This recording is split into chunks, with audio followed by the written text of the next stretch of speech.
is as perfect as they would like to be. So I asked the question, what is it really like out in the dental community?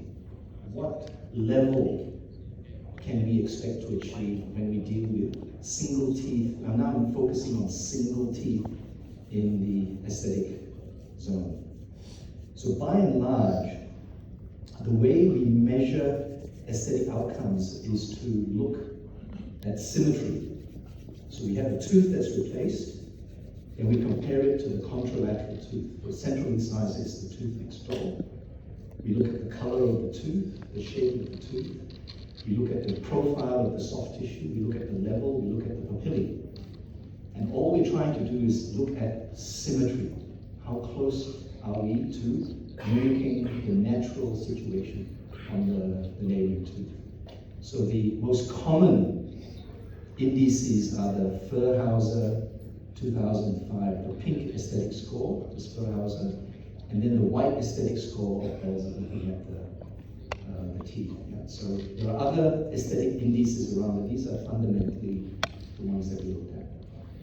So in the fourth ITI Consensus Conference, the fifth ITI Consensus Conference 2013, I wrote a systematic review with Professor Danny Bruza, and the question we asked ourselves is, what was the influence of implant placement timing, immediate, early, late, and any augmentation procedures on aesthetic outcomes in the anterior maxilla? So that was the PICO question that was posed. And although there were a number of aesthetic indices reported, as I said, this was the most common one being used at the time, and even today, it's the one that is the predominant aesthetic index that's used. And the pink aesthetic score looks at 7 factors. It looks at the mid-facial mucosal contour on the mid-facial. It looks at the level of the soft tissue. It looks at the height of the distal papilla compared to the distal papilla of the contralateral tooth. It looks at the mesial papilla, and of course, when it's 2 central incisors, then the mesial papilla is shared between the implant and the contralateral tooth. Look at soft tissue color, look at soft tissue texture, and one thing that we don't look at very often is the alveolar process fullness. So it's the fullness of the alveolar process. How much does this contour mimic the contour of the neighboring tooth? Okay, because that's really important for how the light hits the soft tissues and reflects back again. If it's convex, if it's concave or flat, you get a very different appearance of the soft tissues. Now each of these is scored a score of between 0, 1, and 2 to give you the score.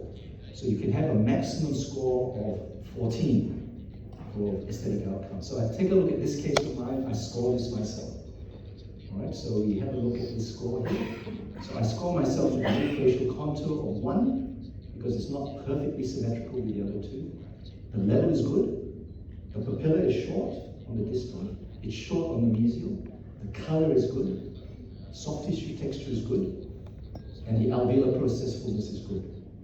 All right, so this gives me a PES score of 11. 12, 13, 14 is excellent. 9, 10, 11 is good. 7, 6, 7, 8 is acceptable. And anything under 6 is an aesthetic failure. Okay, so that's generally how we look at that. So in this systematic review, I looked at a number of papers, and some of the papers gave me raw information about the aesthetic outcomes. I could look at the PES score. So at the time, these were the studies that reported on PES outcomes. Now this is not in the paper, okay? It was not published like this. I used this for the presentation and compiled the information. And so we look at the average pink aesthetic score of the different studies. So this is the mean or the median pink aesthetic score that was shown in these papers. And you can see most are in the acceptable zone. Most of the acceptable zone, 9, 10, 11. Some of them are in the excellent area on average. Some of them are also in the poor area. Now, you cannot compare these studies one by one because some of them are in healed sites, some of them are in grafted sites. So the studies are different, okay? The populations are different. But it starts to give you a feeling of what aesthetic outcomes other people are reporting in the literature. Now remember, this is the average score. Some papers provide more granular information, and I was able to do a much closer analysis of the pink aesthetic scores. So these are, in these studies, the proportion of cases with excellent outcomes. 12, 13, 14. 12, 13, 14 is the excellent outcomes. And here are the acceptable outcomes, and here are the poor outcomes within each study. So this is now a frequency analysis. This gives you a much better picture. Because when you look at mean results, it doesn't tell you everything. The details are hidden because of the mean values. So you can say that, well, excellent is about 30% of the time, acceptable is about 50% of the time, and poor is about 20% of the time. So now you go back and look at the cases you treat. And when you're very critical with what you do, does it fall into this kind of pattern? And most of the time it's okay, it's good, the patient's happy. Sometimes it's really good, you take lots of pictures, put it on Facebook, or you use it in your presentation. And sometimes they are poor, and we don't want to think about that. And as long as the patient's happy, you don't say anything, right? Because we just don't want to bring up the problems with the site. And very often the poor ones are because of inherent problems with the site or a surgical error. There is an error in the performing of the treatment. So why is there such a variation in these results? Why aren't we getting consistent results all the time? So now let's look at some of these studies that actually give me the raw data. So I can now go in and look at each of the parameters. And these studies, now I'm looking at the average of the pair scores for each of the 7 different parameters. And this is now the 80th percentile. Remember, maximum score is 2. So 1.6 represents the 80th percentile. So anything above 1.6 on a mean means that there's good results. So you can see mesial papilla, distal papilla, mid-facial level, mid-facial contour, alveolar process fullness, soft tissue color, soft tissue texture. We are very, very good with these. The level and the contour. So if you have good gum soft tissue volume and you are careful with the design of the crown and the emergence, you can achieve really, really good outcomes in the level and the contour. Because we know this is largely to do with the prosthetic design. As long as you have more soft tissue to start with, in the design of your prosthesis, you can shape the soft tissues and get a good result. Okay, so the papillae fall down all the time. The papillae is under the 80th percentile. Right? It's roughly, in the 60th percentile range. And the distal papilla is always worse than the mesial papilla, almost all the time when you look at the outcomes. So what is it about the papilla? Is there anything we can do with the papilla? So we have to remember that the papilla is a developmental tissue. This is one of my sons. I've got one daughter and 2 sons. And this is one of my sons, and I took photos. I thought, I must do something and document eruption of his front teeth. This is, he's 6 years old now, okay? And I want you to see the changes that take place as the teeth erupt and the soft tissue retract through passive eruption. And focus on the tip of the papilla, which is there. Okay, so he's having some braces done, and the teeth is now in his mid-teens. So, what happened to the tip of the papilla? The tip of the papilla stayed behind as the soft tissue is retracted. And the shape of the papilla, the position of the papilla, is determined by the teeth. So as the teeth erupt. So your papilla is developmental. It's a developmental tissue. It doesn't grow down. The papilla stays there as everything, soft tissues change around it. Okay? So that's really important to understand. And that's now 21 years of age. adult proportion of the teeth. The mamelon had disappeared because of normal wear and tear in the front teeth. And that's the situation with the dentition.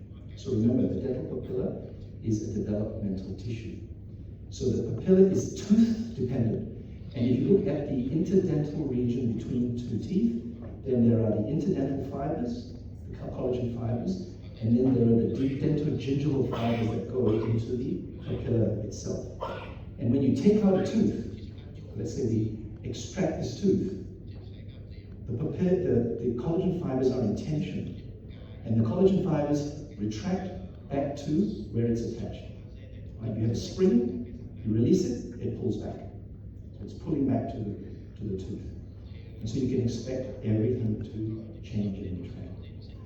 Now let me show you a series of photos to demonstrate this. So this is a patient that I treated many years ago, and I just happened to have this nice sequence like this to be able to show you.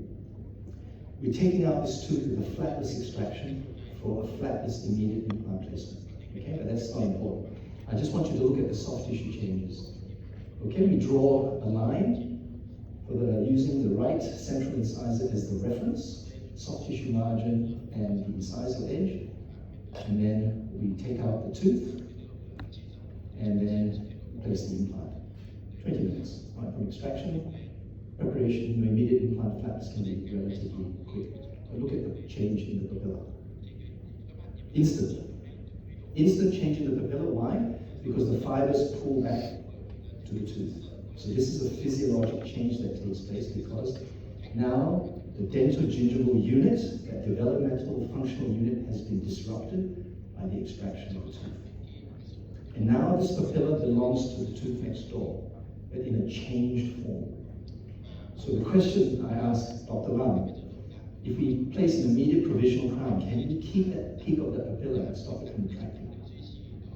And the studies will tell us if we do an immediate provisional, we have a better chance of supporting the soft tissues, but they still shrink. There will still be shrinkage taking place. So for us, one of the things we cannot fight against to a large extent is how the papilla reacts after a tooth extraction. And then if your extraction is a little bit careless, you're a little bit rough, you open a flap, you don't support the soft tissue, then it's going to change even more. You do multiple surgical procedures, it's going to change even more. Okay, so we have to understand that this is one of the limitations we have when it comes to aesthetics, and that's with the papilla. So prosthodontically, what do? We make the implant crown a little wider. Make it a little bit wider to close off the space. Maybe we veneer the tooth next door to keep the symmetry. So we resort to prosthodontic tricks, prosthodontic techniques, the way the light hits the tooth on the crown, just so your eyes not drawn to the papilla, for example. So there are ways of not solving, but reducing the effects of what we see in the papilla. Okay, so what about the other side? The soft tissue color, texture, and fullness. Now these are all related, because if you have good alveolar process fullness, you usually have good color, and you usually have good texture. And you can see the average Hes is almost the same. That's why in Professor Bell's modified peak aesthetic score, he combines these three into one variable. But for now, we use the three variables. So you see that we also are not as good in this when you compare it to the mid-facial mucosal level and the contour. So what's going on here? Well, the problem is we don't take care of the alveolar process fullness. So this is a tooth implant placed 10 years later. No GBR is done, no contour augmentation is done. This is an extraction, post-extraction changes because I did nothing to change things, to stop it from happening. So we see these post-extraction resorption changes that take place. And of course, immediately when you have that, brings down the overall Hes score because the alveolar process fullness is not there. And look at the color. So the color changes too because the soft tissue is thinner. And you also have a concavity. So when the light hits it, it's not going to look, the soft tissue is bright and it's pink. Right? So color, texture is not as good as the natural tooth. So they all relate together. So if we cannot do much with the papilla, except to minimize the change. It's this area that we can do a lot to reconstruct, to build back the shape and the volume, to get a better aesthetic outcome. Okay, so of the 7 parameters, mesial papilla, distal papilla, we try to minimize the change. All the others, we can have a positive effect by the treatment that we provide, by our intervention. So, when it comes to this fullness of the soft tissue, there are 2 tissue components that we need to look at. And it's what Zucchelli refers to as the connective tissue on the facial aspect of the implant. And we have 2 types of connective tissue on the facial aspect of the implant. We have a mineralized connective tissue, which is bone. Then we have a non-mineralized connective tissue, which is the peri-implant soft tissue or the mucosa. So it's the combination of these 2 which are important in achieving that outcome with the alveolar processed fullness and the color. So we need to consider these 2. So what are the requirements to get a good aesthetic outcome? You need thick facial bone. I spoke about the 1.5 millimeters of bone in a heel site this morning to maintain bone levels. This is different. This is now not just bone for the integrity of the implant, but it's also to maintain the fullness of the soft tissues. So you want thick soft tissues, you want thick bone to support the soft tissues, and to then try and replicate the root eminence, that convexity of the prosthesis in that critical 4 to 5 millimeters of that soft tissue zone at the coronal region of the implant. So what do we know about this facial bone? Well, when CBCT came about, widely started to be used about 10 to 12 years ago. Suddenly all the CBCT studies, suddenly people can see bone without having to open up a flap. Fantastic, now a great research tool. So studies after studies after studies looking at CBCT for both bone thickness, for soft tissue thickness, the phenotype. And that's another interesting one to look at, the relationship between the soft tissue phenotype and bone phenotype. So that's a completely different lecture to talk about, but it's also one that's very interesting and helped by the fact we have CBCT to do this. So you see on this CBCT, facial bone not detected. Facial bone cannot be seen. Facial bone can be seen. Okay? Now I showed you the case this morning, and I'll show you some others. If you do not see bone on this area here, you cannot conclude there is no bone, because the bone could be very thin, and we simply cannot see it because of the metal artery. What we can say though, if you see it, it's there.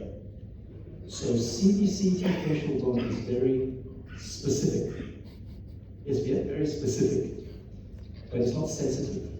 In other words, it will not pick up small variations in the bone. So from a clinical point of view, if I'm treating a patient, I want to try and build it up so I can at least see the bone and I know it's there. Okay, we'll talk about that a little bit later. So here is a case sent to me recently.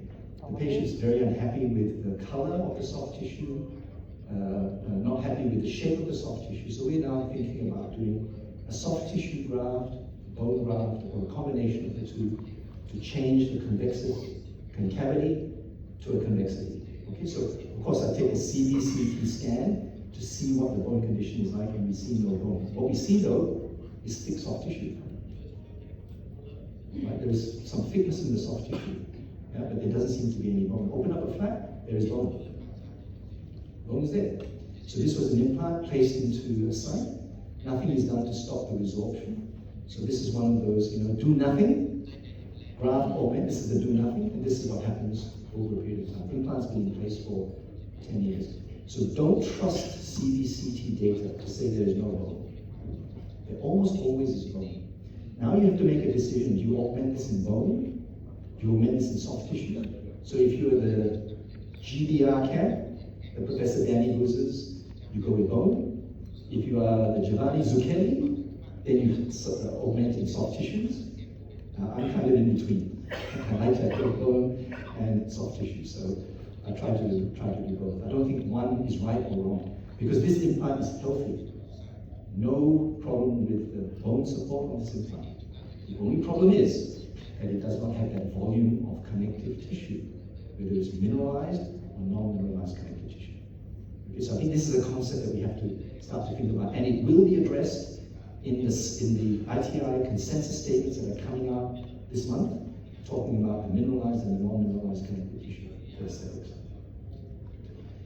So I showed you already this morning that we want that minimum of 1.5 millimeters for maintaining bone integrity. Yeah. Now, native bone. When you put an implant into the original bone, in the anesthetic zone, the first thing you have to understand is you cannot rely on the native bone to maintain the facial bone dimensions. This is part of a clinical study that I did in the early 2000s, part of my PhD thesis, immediate implant placement with different grafting materials, autogenous bone, bovine bone mineral, and so on, and membrane. This is just an example. So an immediate implant and a re-entry after 6 months. And this was one that was grafted with autogenous bone chips. It's all resolved back. Implant's perfect, but you cannot rely on the native bone to hold the bone out there. The bone will resolve up to the implant and then it will stop. It's not like a tooth, it won't keep that buccal contour. So of course we get the flattening of the ridge. And those bone remodeling changes post-extraction take a long time before it's seen in the soft tissues. So this is an immediate flatless implant that I placed in 2004 with no bone graft. Back then, we thought there was the distance of 2 millimeters, the bone would naturally fill it in, the jumping gap. That was a big mistake that we made back then with our very early understanding of bone regeneration. The bone may fill in, but the bone also shrinks and resorts back to the implant. So 2007, 3 years later, it looks great. So if you just look at this time frame, you think, well, I'm going to do every implant, flatless implant, no graft. Why? Because I get a beautiful result. But you have to wait 7 years before you start to see changes. 7 years before it starts to recede. And then 1 more year later, it's gone. Okay? So here I say the same thing again. If you are doing a technique, a new technique today, you have to wait 5, and I'm talking about aesthetics now, 5, 6, 7, 8 years before you can really say this is a predictable procedure or not. Because you will not see these changes in a short period of time. So this is immediate implant placement. And we now have data. Joseph Kang has published a study with immediate implants, immediate provisional prosthesis. And the 1-year data showed that in thin biotype cases, thin soft tissue phenotype, it receded 3 times more than the thick. And the combination, as you can see here, combined thick and thin, was just over half a millimeter after 1 year. Okay, but he didn't stop there. He reported the data after an average of 4 years. Kept going. Okay, so this is the whole point that I'm trying to make, is it does not stop after one examination. The changes are progressive, unless you do something to intervene to stop this from happening. And that's where today, with our understanding, we can do this now. We can do this with high degree of predictability. And this is a case shared to me by my colleague Anthony Dickinson, who's a prosthodontist in Melbourne. I'm sorry, I have to sit down, my back is playing up. So if I sit down, can you see? Can you see? Is it, I'm blocking it, okay? Yeah. All right, so this is an image from Dr. Dickinson, and this is early implant placement, another case that he treated with another practitioner. So the tooth is extracted, 8 weeks later the implant is placed, but no GBR is done. Nothing is done to reconstruct the bone, it's just putting it into a healed site. And you can see the changes that take place. The implant is not facially malpositioned at all. It's the right central incisor that's the dental implant. So it doesn't matter whether it's immediate implant placement, early implant placement, late implant placement. The timing of the treatment actually is not the criteria. The criteria or the clinical criteria is whether anything is done to stop the resorption from taking place by grafting methods. And here's the late placement. This is the patient that I treated 2003, 5 years later. I placed the implant into a healed site, no grafting. And 5 years later, we get these changes. And now it's take the crown off because I'm able to graft this. I cannot tell you how many cases of mine I've had to come back and graft with hard and soft tissue throughout the 20s and into the early 2010s, 2015s because of the treatment I provided 10 years previously. So I don't want any of you to make the same mistake by repeating an error over and over again until you learn when you start to see the consequences many years later. But don't repeat these mistakes that we have made. We have learned from this and we must prevent this from happening. So what do we need to do?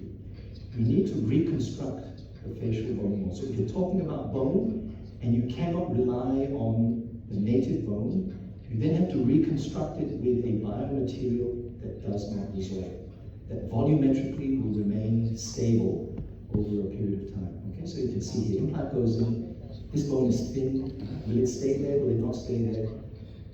You have to think about grafting it. So my early research looked at different biomaterials, and what we found was that deproteinized bone mineral, DBBM, which was the only bone substitute available to us in Australia for a long time. We had no allografts, were not allowed. We couldn't use allografts. We could use autogenous. We could place the implant with a blood clot and just leave a gap, or we could graft the socket. So what was shown clearly in this study, which was a randomized controls study of non-submerged immediate implants. In other words, these are implants placed transmucosally. Flaps were opened with this, and then a re-entry was done. Today, you cannot do this study again. You cannot do a re-entry in an aesthetic site. They will never allow you to do this in the ethics board anymore. So studies like this 20 years ago that were done are actually very rare, and the data is very important that we continue to refer back to it. So you can see that if you look at the orofacial resorption of the ridge, that if I placed DBBM or I placed DBBM additives, a collagen membrane, we had the least amount of resorption of the facial bone. Whereas if I did a blood clot as a control, I had almost 50% horizontal resorption. So we knew from 2007 that deproteinized bovine bone material had this ability to be volumetrically more stable. And now there are many brands on the market. And if you're looking at a bone substitute, what you need to analyze is the data on whether it resorbs or not. Because if it resorbs and is replaced by natural bone, it's great, but it's no good for this type of procedure, for contour augmentation, because you want to rebuild this in a material that doesn't resorb. So what do we know? We know that DBBM retains a significant proportion of the graft material, very little resorbs. Once the graft particles are embedded in new bone, they almost never resorb anymore. It's very, very slow. And they are dimensionally stable over time. So I remember when, in the early 2000s, late 1990s, 2000s, when this material was introduced, we had some human histology after 5 years, one was, now you might remember, I think 9 or 10 years, and we could see the graft particles there, they didn't resorb. Everybody said, oh, this is terrible, this is very bad grafting material, because it doesn't resorb. And then suddenly we turn around and say, oh, this is wonderful grafting material, because it doesn't resorb. So it's a complete opposite. So depending upon what you want to do and what you want to achieve with the graft. Now I want to share this study with you, which we published during COVID. Something we actually did, something positive. We wrote up the paper. The treatment was done earlier. So this is in a dog model, a canine model. And what we were doing was comparing bone level straight with bone level tapered implants in the maxillary second incisors in dogs. Dogs have 6 incisors, 6 maxillary incisors, and the second incisor is a similar size to a small lateral incisor in human being. Okay? Primary outcome variable was stability. Was there a difference between bone level and bone level tapered in the stability of the implants? Okay, so you can see the study parameters. Flatness, immediate implant placement. Implant shoulder placed at the level of the buccal bone crest, grafted with DBBM and a collagen matrix, and then sealed over with a 3D collagen sponge. Exactly what you would do in clinical practice today if you were not doing immediate loading. exactly the same. All right, so primary outcome variable, the bone level tapered implant had 10% higher ISQ at the time of placement.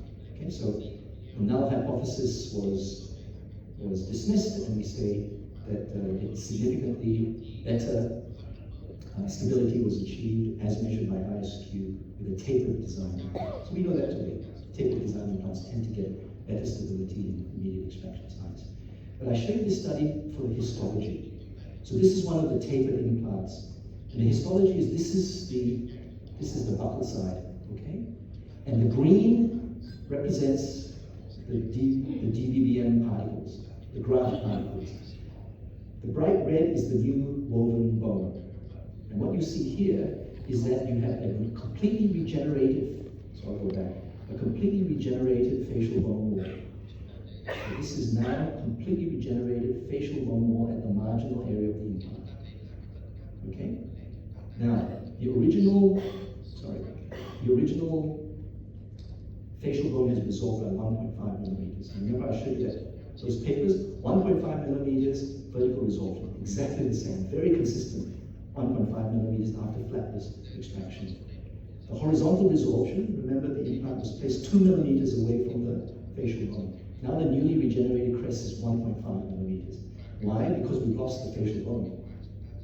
Okay, so we have, although we now have the graft material in position, things have changed dimensionally. It is not exactly what it was before. So now I want you to focus on this area that I've circled. This is the supracrestal zone with the graft particles. See where the bone crest is. Look for the new bone that's formed around the green particles. The new bone is red, forming around the green particles. In this region here, almost no new bone, just graft particles. And why? Because it is no longer contained within the bone wall. This is 12 weeks in the dog model, 3 months. In a human situation, this would be 6 months. So this tells you in 6 months, you still have no bone on the mid-facial aspect of the implant, only biomaterial. It's in a non-vascular, fibrous connective tissue matrix, non-inflamed. The question is, will that turn into bone? Will that turn into bone over the next 6 months, next 12 months? Who knows? We simply don't know. And we know that that facial bone resolves very fast. And Vivian Chapman says that facial bone actually within 6 weeks is gone. That resolves very quick. So bone substitute graft not contained within the bone walls may not regenerate into bone. So what are the consequences? So this is an immediate flapless implant placement with an internal graft of DBBM. 2 years later, the patient has persistent redness in the facial aspect here. Persistent redness, we cannot get rid of it. So in the end, we open it up. No bone regeneration. Immediate implant. Where is the DBBM particle? You see one DBBM particle here, and there. That's DBBM particle there. And up there you see some DBBM embedded in bone, but no one else. So the bone has resolved. The particles, once the particles are in soft tissue, they resolve. Eventually they resolve. So this is the danger in immediate implant placement. If you don't understand what's going on, then this is the case for peri-implantitis. And you wonder why we see so much peri-implantitis. If you place implants into thin bone and the bone resolves, if you place implants into extraction sites and they don't form bone, then of course we're setting the condition up for biological complications. So I want to share with you this study, a very simple study I published in 2017, the behavior of the facial bone after tooth extraction. 34 patients, maxillary, central, and lateral incisors. I measured soft tissue and the hard tissue. And I looked for the condition of the bone plate. These are not the patients in the study, because the patients in the study were all flapless implants. Yeah? This is just to show you. The bone was either intact, there was a dehiscence, or fenestration. Right, so 3 possible conditions when you take out a tooth. So if we have, of the 34, 16 cases had intact bones. And when we did the re-entry, I did the re-entry 8 weeks later. 7 were still intact. 9 had become dehiscences. And we call this now a V-shaped dehiscence. Typical V-shaped dehiscence that forms at the neck of the implant. 9 of the cases had dehiscence defects at the start, and at re-entry, all 9 had dehiscences on re-entry. So your dehiscence defect is the most predictable. most predictable. Fenestration defects. 9 had apical fenestrations due to endodontic complications. I always thought fenestration defects are never a problem with immediate implants. Just take it out and put the implant in, the bone wall still intact. In the 9 of the fenestration defects, 2 healed to become intact. 5 out of 9 became dehiscences. And when they became dehiscences because the coronal bone disappeared. And your dehiscence now is a huge dehiscence. It's a very big dehiscence because now you combine that dehiscence with the apical fenestration. 5 out of the 9 and 2 remain a fenestration defect. So 56% of intact sites became dehiscences and 55% of fenestration sites became dehiscences. This is a major problem. A major problem because bone substitute graft not contained with bone walls may not regenerate bone.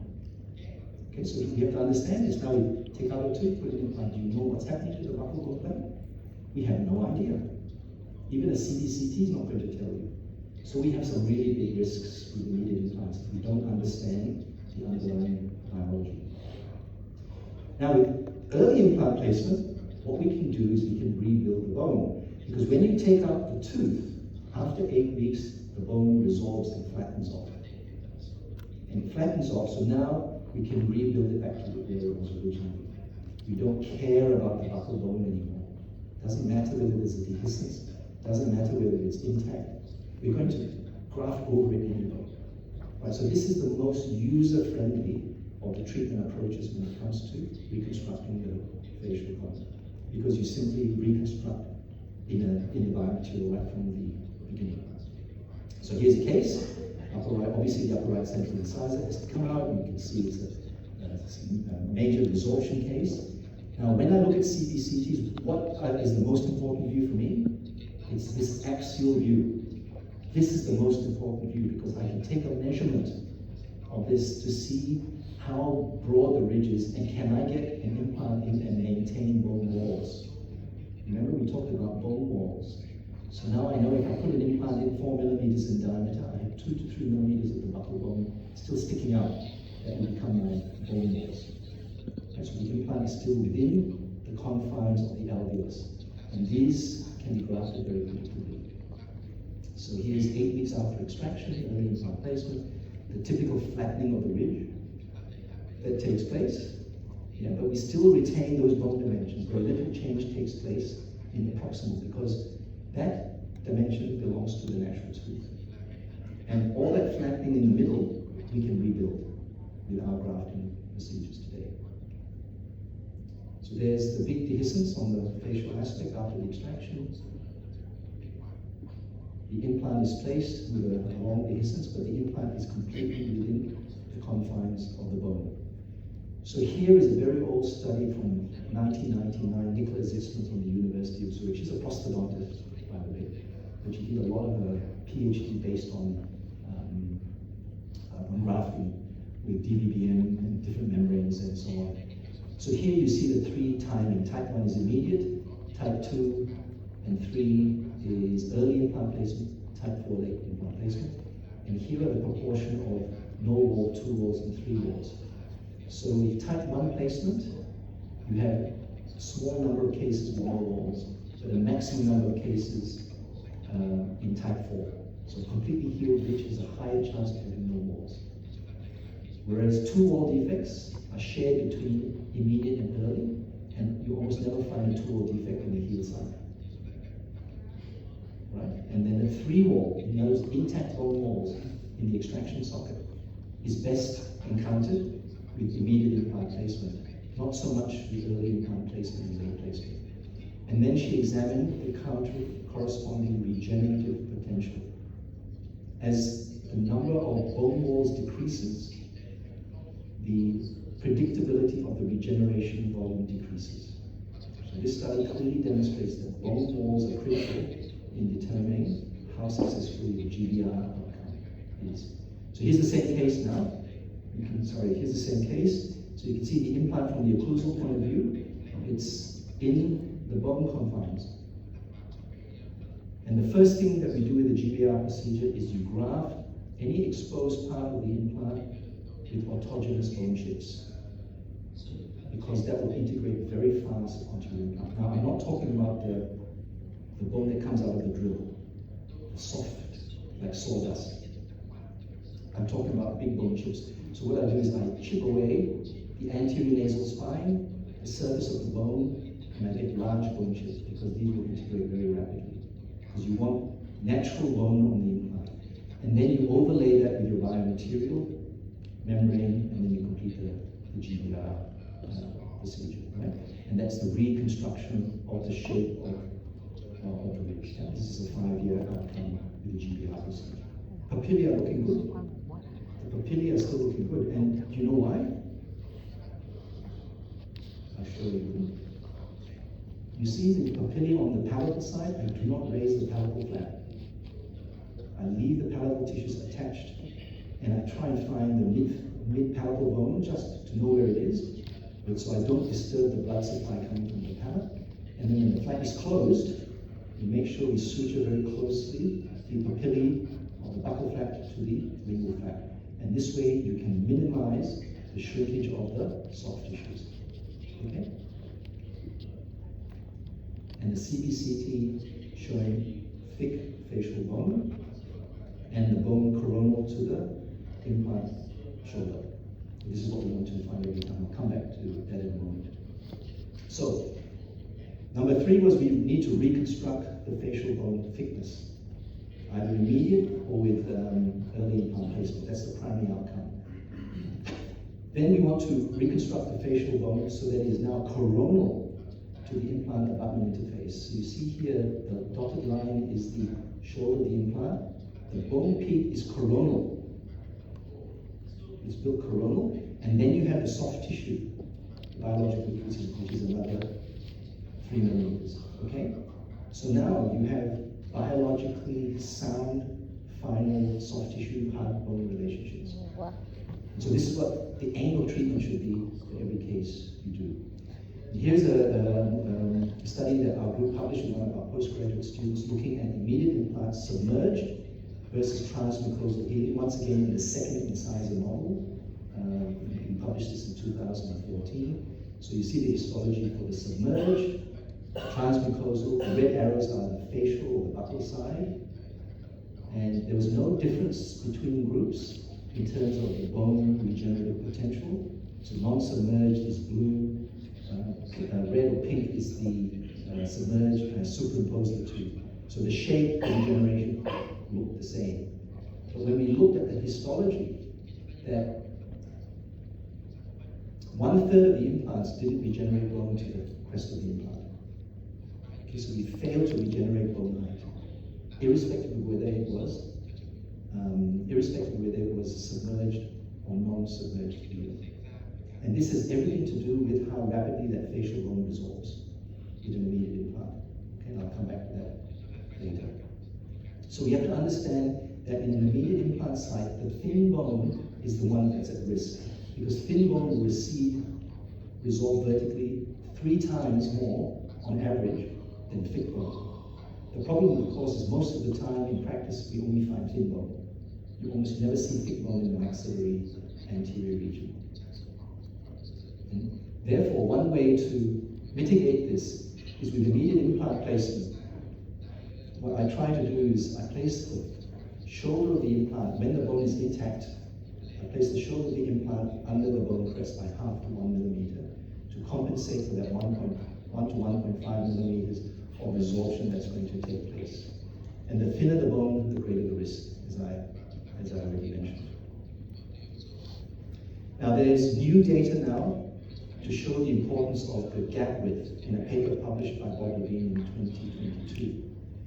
Because this has a huge impact on how you retain bone height in immediate implants.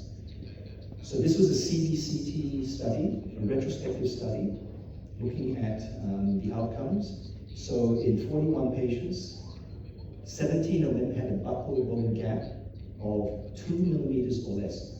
2 millimeters or less. Not less than 2 millimeters, but 2 millimeters and less. And you can see this is the buccal bone gap.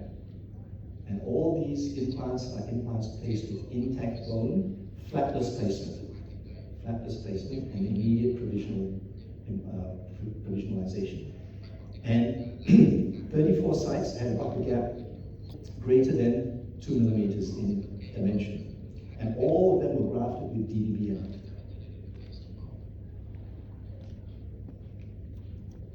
So this is just a schematic of the results on the thin side, on the less than 2 millimeters and the more than 2 millimeters.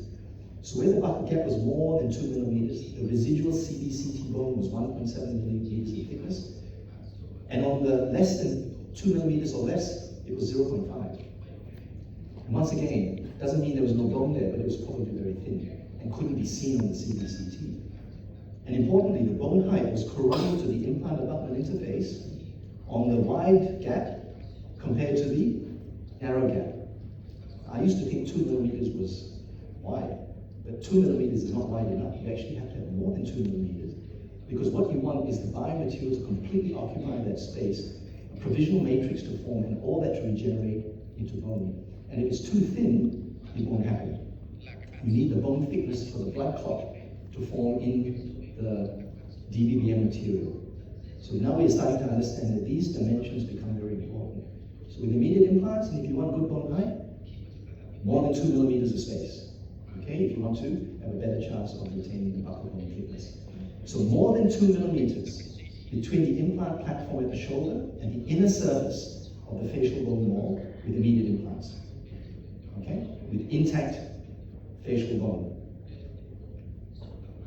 This avoids, firstly, implants being in a facial malposition, and it provides that space for the regeneration of bone. So when you put bone graft into the socket, it fills with a blood clot. The blood clot then has to reorganize, and then new bone cells come from the periphery. Bone cells grow from the side, that way, and that way, not from the front. The facial bone is too thin, there's no trabecular space. So all the bone regeneration is from the side. And when you have the implant far back enough, and there's enough space, you have more chance for bone to regenerate into the side. The less space you have, the less space there is for the bone cells to regenerate. It's all to do with the proximal bone walls. You're giving it a lot of proximal bone walls. Sorry, what did I just do? Okay, so this is the orofacial position of the implant shoulder. So here's a case with an immediate implant, the upper left central incisor, the implant's been placed, flapless extraction, the implant's placed with a greater than 2 millimeter gap, grafted with DBBM, and here I just sealed it in with a gelatin sponge. Not immediate loading, this is conventional loading. The patient was quite happy to continue with a small partial denture. And this is after 12 weeks. Look at the facial bone. That's really, really nice. Now it doesn't stay like that, yeah? Because that's just DBBM material that looks radio opaque. So we have to see what it looks like after 2 years. Okay, so that's retained the thick bone, and see where the crest is. The crest is coronal to the implant abutment interface. And you can see the left central incisor from the facial and the occlusal. Look at the contour of the ridge. So that's what we want with our immediate implants. Okay, we're going to try and do that every time. And with 8 years. So it lasts and it survives. And the volumetric stability is what we really want to see. Early implant placement, the biological objectives are exactly the same. Okay, so you have the tooth is extracted, the site is allowed to heal for 8 weeks, and after healing you get this soft tissue thickening that takes place. You do get the flattening of the ridge, but now when I re-enter the site to place the implant, I can now place the implant in the correct position. I place a healing abutment to support the soft tissues when it closes, and also to support the graft as well. Autogenous bone chips in the middle here. So this is autogenous bone here. So you can see that there, locally harvested, right, just scraped from the area, and then covered with DBBM. And then barrier membrane, double membrane, coronal flap advancement. I don't need to get primary closure, partial submergence is sufficient. But you can see where the graft is placed. The graft on the right-hand side is placed coronal to the implant abutment, halfway to 3/4 of the way up the healing abutment, because we want to reconstruct the bone height. Okay? So there's the case after 3 months of healing, and now we have 3-year outcome with nice soft tissue contour, good contour on the contour augmentation and in the place called that facial contour. And then the CBCT once again showing thick bone, thick soft tissue, bone crest coronal to the implant abutment interface, 3 mm bilateral. So whether it's an immediate implant or whether it's early implant placement or late implant placement, this is what you want to achieve for your aesthetic outcomes every time. And this will provide you with stability. So this is the same case now 9 years later. Stable. Okay? So I come back in 10 years and tell you what it's looking like after 19 years. But I think I can be pretty sure that this is going to be quite a stable situation. So we know from one prospective case series study done by Danny Boozer's group with early implant placement in GBR, that in this case series study of 20 patients followed for 10 years, that if you provide the correct treatment philosophy, then when you look at the CBCT and the soft tissue changes around the implant, and you document them over a 10-year period, and in the paper they show every case, and the CBCT for every case, so nothing is hidden from the viewer. We know that this is stable for 10 years. And colleagues, this is the only paper that's got 10-year outcomes with reconstructed or regenerated bone, whether it's immediate implants or GBR, using DBBM for 10 years showing soft tissue and hard tissue stability. Right, so all those proponents out there of different techniques, immediate implants, socket shield, partial extraction, they're all fantastic, but we need 10-year data. Tell us, is this stable or not? Okay, until we get the 10-year data, then it's still an experiment. I believe it's still an experiment with some of those different techniques. Okay, the implant design to maintain the bone marrow. I already mentioned this paper that we published in 2013. So you can only rebuild the bone coronal to the implant abutment interface if you have an implant design that doesn't form a saucer. Okay, so there's no saucer formation.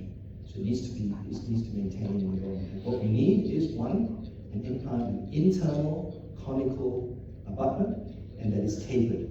And the taper needs to be under 45 degrees. The narrower the taper, the tighter the connection, the better it is. That then provides the platform switching of the abutment into the internal side of the implant, and also the microgap is internalized. We also provide that stable implant abutment junction, which doesn't flex, and an osteoconductive surface like the SLA or SL active surface. These are the requirements to be able to grow the bone. And I already showed you the bone and the microgap debate. Okay, so alveolar ridge preservation with socket grafting. Can this, in the aesthetic zone, help us? So a paper that we published, or there was a definition that we published in 2008. This was part of a systematic review we did for the ITI Consensus Conference in 2008.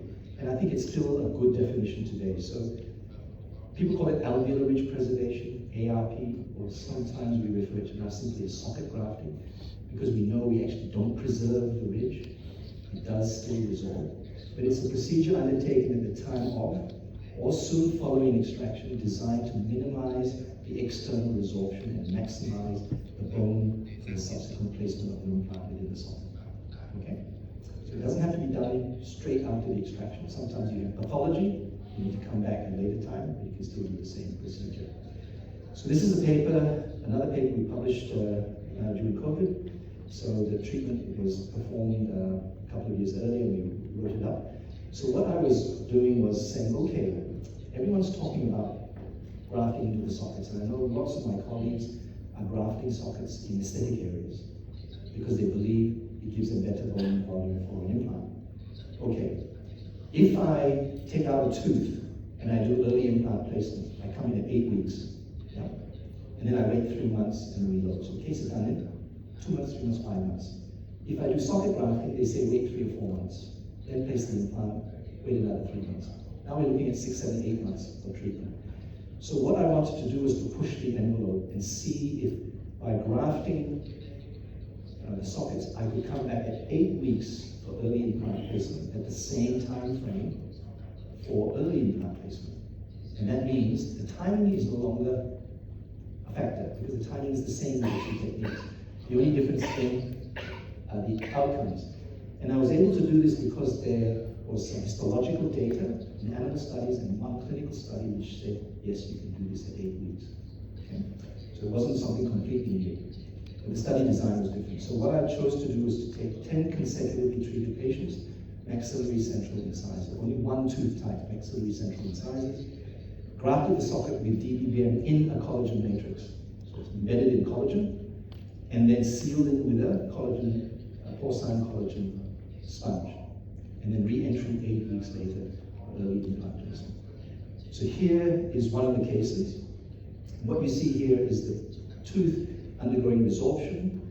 My colleague Anthony Dickinson cut the crown off, and he just used a little bit of trichloroacetic acid just to control the bleeding, and he delivered the patient a partial denture to sit over the root.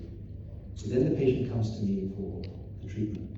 So the first thing I want you to observe is when you look at the occlusal view, look at the contour of the ridge. It's very prominent, isn't it? So we've got these premaxillars that are quite prominent and tapered. These are the nightmare ones, because when you place your implant, can you recreate that contour back again? So always look at the occlusal view when you analyze your cases. So here's the flatness extraction, confirming that bone walls are intact, grafted with DBBM, and I graft up to the level of the facial bone crest, up to the palatal bone crest. I don't graft beyond that, because you need to maintain 3 millimeters of soft tissue height for your soft tissues to regenerate. So you don't overbuild the graft. And then on the right-hand side, you see the collagen sponge, the porcine collagen sponge switched into position. Of course, it was bleeding into it, so it was already forming a blood clot. And what I did was I took measurements externally, and I did bone sounding measurements to take measurements of the bone dimensions. And then I repeated this 8 weeks later when the implant was placed. This was a very simple study to examine the dimensional changes. So, time of surgery, 8 weeks. We can see the soft tissue is healed. But can you see a flattening that already happened? Despite the grafting, there is a flattening of the ridge on this facial aspect here. And that's because the supracrestal tissues from the bone crest to the gingival margin, when the tooth comes out, collapses. So even though I put a collagen sponge in there, it still collapsed. One of the reasons we place an immediate provisional crown is to try and stop that collapsing from taking place. But in this type of approach, you don't have a chance to do this. And then some people say, okay, now that, why can't I now do a flatless placement of the implant? Well, the problem is there's the flattening of the ridge. I have to correct that. And the only way I can correct that is to open the flap. So all of these cases require opening of the flap. So what are the changes that took place between here and here? Approximately, almost nothing. No significant difference. Half, 0.1 to 5 millimeters. 0.5 millimeters. But in the mid-facial, 1.5 millimeters of facial bone resorption from the upper side in the middle. Now, not much. But in an aesthetic situation, that's a lot. That's a lot. Okay, and this is now the re-entry. Bone is filling in very nicely, but we can see some changes that have taken place. So from a bone point of view, we have very little change in the proximal bone, but in the mid-facial bone, 0.7 millimeters. So if I go back here, the mid-facial soft tissue is 1.4. Mainly from the facial side. The bone is only 0.7. Half. Doesn't add up. The maths doesn't add up. The difference is the collapse. The collapse of the soft tissue after the tooth is taken out. Yeah. So it's not just the bone, it's how we deal with that supracrestal soft tissue that becomes important.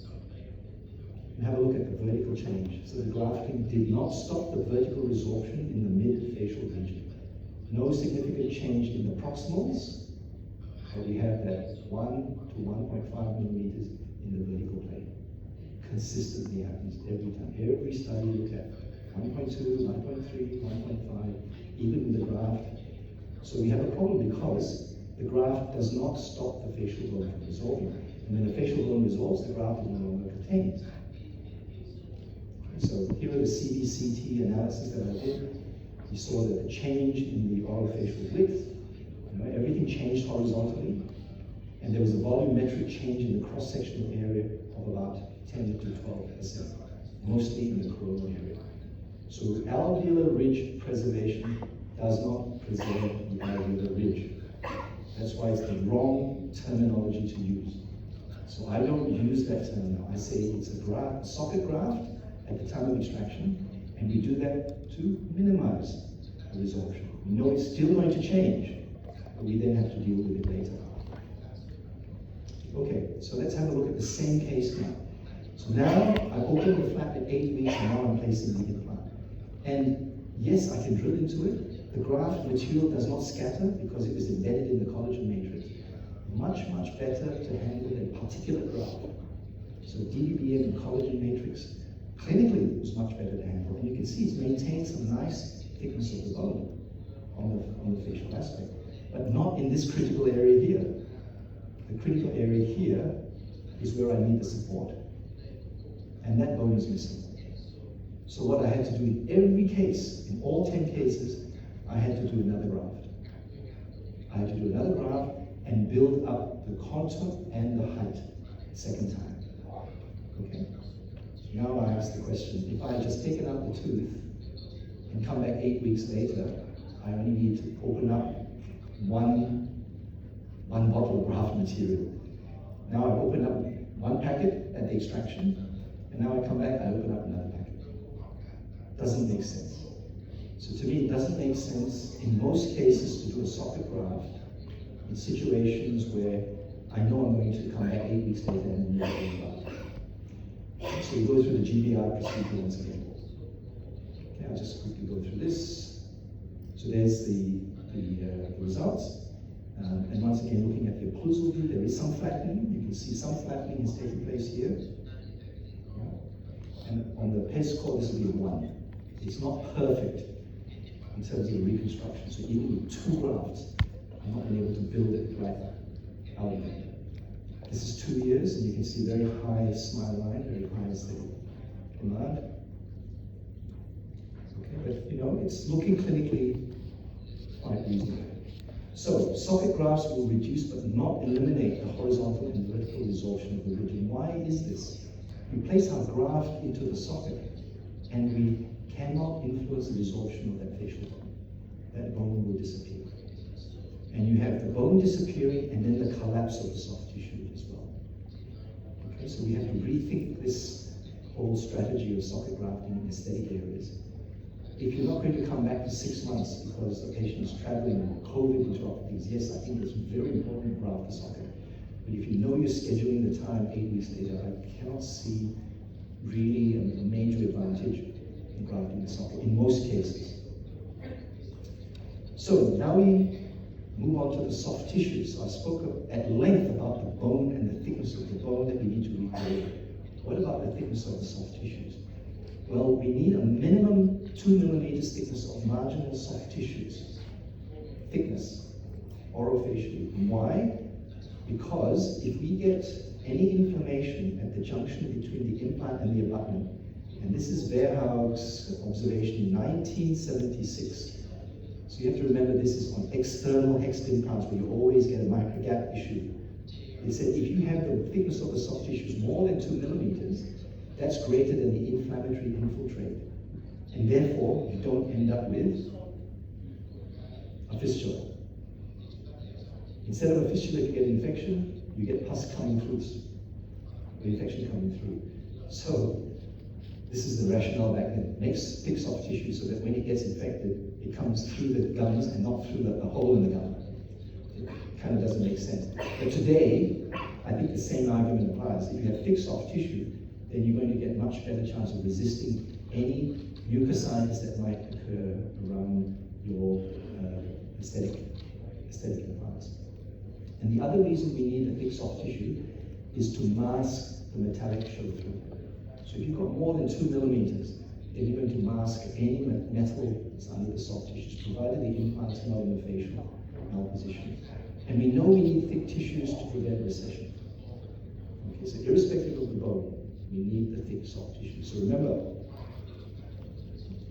we need connective tissue on the facial aspect. And the connective tissue, I'll repeat again, can be mineralized and non-mineralized connective tissue. And preferably you have both, and both are thick. So for immediate implants, if you can, select cases with thick gingiva and thick facial bone. In Melbourne, where I'm practicing, I may see 2 patients every year. 2 patients every year that fulfill this criteria. The rest have thin bone, thin soft tissue. In Vietnam, anyone with thick tissue phenotypes here? Almost never, right? Almost never. So everyone stands up, talks about, thick tissue, completely irrelevant to this part of the world. I'll tell you a story. When we first bought our CBCT machine, the first one we bought the Morita R100 in 2013. So I was the test guinea pig. So I go into the machine and it does a full mouth scan on me. I looked at my scans. Bimaxillary protrusion, Bimax, thin soft tissue, thin facial bone. I went, oh my God. If I ever had to have a dental implant in my front, I'm at such high risk of soft tissue recession. So this is the reality. We have the majority of our patients don't have this situation here. Thick bone and thick soft tissues. So unfortunately, it's not a common situation. So what you have to do, if you're still going to go ahead and do an immediate implant in these situations, well, you have to prevent the collapse of the soft tissue. So we use a provisional crown, but then you have to thicken the thin soft tissues, because if you take out a tooth, place an implant, put a provisional crown, if it's thin, it stays thin. The phenotype doesn't change, and then it resolves. So not only do you have to graft, but you have to thicken the soft tissue, either with a CT graft or with a soft tissue substitute of some kind. But you need to do something to thicken the soft tissues. The CT graft can be in the marginal area, or it can be an interstitial graft. If some people are doing this split thickness on the outside of the bone, I don't know how they do it. I can't do this. I can't stretch the tissues enough. But it's been shown. Or you raise a flap. And you raise a flap if you have to repair missing bone, and then you place the connective tissue. Okay, but now you're starting to make things very complicated. And you increase the risk when you start to have to do all these procedures. Or, and I was with Stephen Chu, who's a prosthodontist from New York, works with Dennis Tana. So we lectured together in Singapore about a week ago. And they have this dual zone technique, where they graft into the bone area a larger particle graft, and in the transition zone here, they actually graft a small particle graft. And that small particle graft gets incorporated into the soft tissues. And I think it thickens the soft tissue, because now we have fibrous connective tissue growing around the graft material, which eventually resolves. I asked them, please give me histology. There's no histology on this technique. Yeah? But they reported outcomes. So basically, if you've got thin tissue, thin bone, you have to do something to address the soft tissues. Now you increase the level of complexity of the treatment. So in cases of minor damage to the facial bone, the ITI, in its consensus statement, will say to you that in an ideal situation, taking out the tooth, placing the implant and grafting the gap, and placing a provisional crown is now the standard of care. Right, so the ITI has completely reversed its recommendations. If you have the ideal conditions, because of such high patient-centered benefits, you should really be thinking about an immediate implant. But the issue is, though, you have to understand the risks that are involved. And if you have minor damage to the bone, then you almost have to lift the flap back. Remember, we're dealing with thin tissue. So you have to do all these adjunctive procedures, which I was doing a lot of over the last 20 years, Today, I don't take the risk. I do these as early implant placements. Yes, you can do immediate implants. You have coronally advance the flap, you put graft, but is it worth the risk? For me today, I don't want to take the chance. So I look at alternative options in these complicated cases, like early implant placement. Okay, so I've done many of these in the past, most successfully, but sometimes not successfully. And here is where I ask you a question. I usually ask the audience, what level of risk can you tolerate in your practice when you're dealing with aesthetic cases? You do 100 cases. Can you accept 5% complication? That's 5 patients with aesthetic complications. Can you accept 10%? Definitely not 10%. 5%. 1%? 1 patient with aesthetic complication. For me, I want 0% aesthetic complications. I do not want to deal with a patient who's got an aesthetic complication that I've created. So in my later part of my career, I've been placing implants for more than 30 years. In the later part of my implant career, I am so against risk. Right? So in these cases, yes, I can do them, but I will not do them today because I see the risk is going to be. So the early implant placement provides automatically the thick soft tissue. So when you take out the tooth, the thin phenotype reverts to a thick phenotype. Yes, you get the collapse in the ridge, but there's an automatic thickening that takes place. And now we can manage this with our early implant placement. And we know this from the study by Vivian Chapuis and Danny Bruiser at the University of Bern. So they took out teeth in the maxillary anterior region, the CBCT taken immediately after extraction showed how thin or thick the bone phenotype was. So you can see here very thin bone and very thick bone. And then when they went back 8 weeks later to do the implants, they took another CBCT. Here you have no more.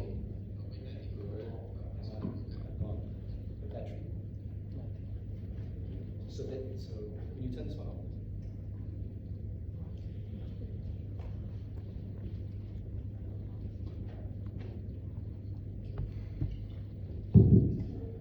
So here we have to wait after 8 weeks, and you can see here the bone has resolved, and following resorption of the bone, the soft tissue is thickened. And in this case here, the thick bone phenotype here, 8 weeks later, it's still thick. And now you have less bone thickness, not soft tissue thickness, because the bone didn't resorb. So remember we said thin bone is no good, oh terrible, terrible, because thin bone resorbs. Now we're saying thin bone is good. Thin bone resorbs, soft tissue is thicker.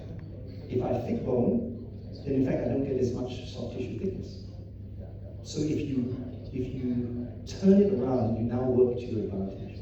So thin bone phenotypes, in fact, are advantageous when you're dealing with early implant placement because you have enough time to allow the soft tissues to thicken.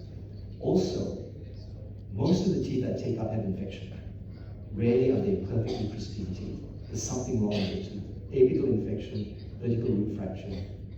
The ones that you can do immediate implants are those that have a crown and a loss retention. And basically those are the ones with intact, pristine surrounding bone and soft tissues. So we like this. So if the bone is thin, I showed you this x-ray, the CBCT earlier in the presentation. This is the same case. No bone on the CBCT, but perfect aesthetic result after 22 years. Why? Because the soft tissues are thick. Yeah, and we had this discussion today, yeah? So, I'll repeat again. You need thick connective tissue on the facial aspect. If you cannot have thick bone, then you must have thick soft tissue. It's better to have both if you can. So support the soft tissue with an immediate provisional crown if you're doing an immediate implant. So this is a case I treated with Anthony Dickinson. You see the CBCT shows a thick bone phenotype, intact bone. The tooth is undergoing resorption, so we need to take it out. So the tooth is extracted, implants in a good position, more than 2 millimeters of a horizontal gap. It's grafted exactly the same way, sealed in, and the patient's own crown was then converted by Dr. Dickinson into the provisional. So this is the provisional crown on the left implant, and the 1 year outcome, good aesthetic results, some flattening of the ridge here, so you'll see some flattening still takes place, but it's still within, I think, aesthetic parameters, and the CBCT at 1 year showing the thick facial bone that's reconstructed. 9 years later, it's stable. No guided surgery back then. This was all, what does Professor Luzer say, brain-guided surgery to get the implant in the correct position. Okay, but we can still get a good result. And then one final thing, avoid facial malposition, especially when it comes to immediate implants. So we published this, 20 years ago. Even the slightest facial malposition increases your risk of recession. So you can see this case here, where soft tissues have receded. We have an angular discrepancy, but look at the bone. The bone is thick and intact. It's got nothing to do with the bone. It's to do with the angulation of the implant and the abutment. And so today, no excuse to go into a facial malposition, because we have digital planning, software planning that allows us to line things up. If you have any doubt, plan on the computer, create a digital guide, and when you go to surgery, make sure the implant is in the correct position. Because soft tissue recession, malposition is a significant risk factor. And the reason is because the implants are placed into the palatal apical region. And in an extraction socket, that is thick bone. And the implant wants to deviate to the facial side. And a 6-degree angular deviation on a 10mm implant is a 1mm change, and that's enough to get recession. And you can see from the studies we published, and then a systematic review, prospective study by Jan Kozin in 2012 in Belgium. The odds ratio is 17.2 for recession. It's huge. What it tells you, 17.2 means facial malposition, guaranteed recession. You want to guarantee something in life? Is recession with a facial malposition implant. So, irrespective of the timing of the implant placement in the aesthetic zone, with an immediate implant, what you want to do is to create an environment that has thick soft tissue, thick bone, intact papillae that are not damaged through the surgical procedure, and the CBCT showing you for thick bone and thick soft tissues. And if you go for an early implant placement approach, the biological objectives are exactly the same. The treatment is different, but where you want to end up is exactly the same. With late implant placement, so if you ignore the pictures and just look at the CBCT, tell me which one is immediate, tell me which one is early, tell me which one is late implant placement. You cannot tell, because they're exactly the same. And that's the whole primary objective of achieving good aesthetic outcomes in the upper anterior region. Okay, so with that, thank you very much for your attention.